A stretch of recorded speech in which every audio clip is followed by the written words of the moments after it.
Hello guys, ito yung spot welding na to ay binili ko sa Lazada. Ito, ginamit ko isang beses pero ayan oh, kita nyo naman oh. Hindi na ano to, disalign na oh. Pati yung ano nya, pati yung ano nito, yung ano, yung tip disalign na rin. Kasi nga pag uminit, yung plastic lumalambot. Pag lumambot yung plastic, disalign yung tip. Pangit gamitin. Maganda sana eh. Yung design maganda. So, ang gagawin ko ngayon, papalitan ko ng kahoy yung plastic na handle. Ito, papalitan ko ng kahoy. Hindi na plastic, kahoy na.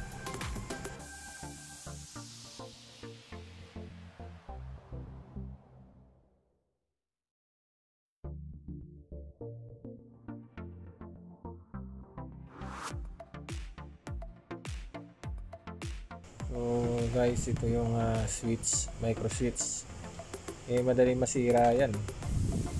Kaya bala ko, pagkahoy na yung ano, yung micro switch na malaki ang ipapalit ko. So abangan niyo yung ano, yung papalit ko na micro switch diyan.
Guys, tapos na nating guhitan. Uukain natin yung mga ano na yan, kaparehas din sa ano, sa metal na bronze. Uukaan natin para malagyan ng kanal, para doon ang ano, tapos pagka naukaan na natin, lalagyan na ng ano na yan, takpan din ng kahoy yan, ididikit lang. So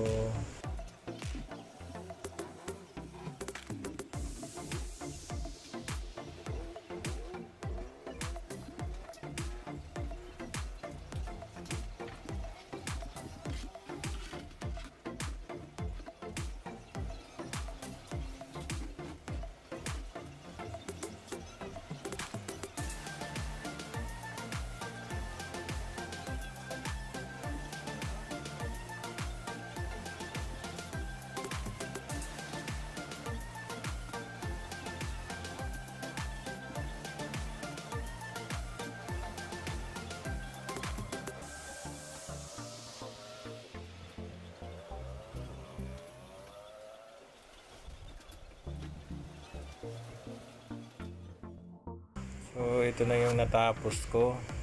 Ayan, kita nyo na, may kanal. Medyo hindi perfect yung pagkakagawa, hindi naman tayo karpintero eh. Pero kahit papano, ayan, nagawa ko rin. Ilalagay natin ito. Ayan, yung dalawa. Tapos tatakpan natin ng ano, ng kahoy din, didikit natin yan. So itong dati niya, so may micro switch yan, hindi yan natin magagamit yan kasi madaling masira eh. Madaling masira yung micro switch yan kasi sobrang liit pagka nagamit natin eh. Kaya may tatlo siya na, may dalawang reserva yan eh. So yan, hindi na natin magagamit yan. So ito na, gagawa natin ng paraan yung micro switch kung saan natin ilalagay. Pero hindi na natin gagamitin yung micro switch na yun. Yun na yun pwede. Saan ko ilalagay yun? So gagawa natin ng paraan. So ididikit lang natin to. Ayan, gumagalaw-galaw. So lilihain pa natin ng mabuti yan para mas maluwag ng konti. Siguro yan kahit uminit yung ano na yan, bakal na yan, hindi kayang palambutin yan kasi kahoy na yan eh. Ayan o, kita nyo naman. Ayan.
So guys, hanggang dito lang muna po tayo. May kasunod po na video. Huwag pong kalimutang mag-subscribe at pindutin yung notification bell para lagi kayong updated sa mga susunod kong mga video. Maraming salamat po. To be continued po.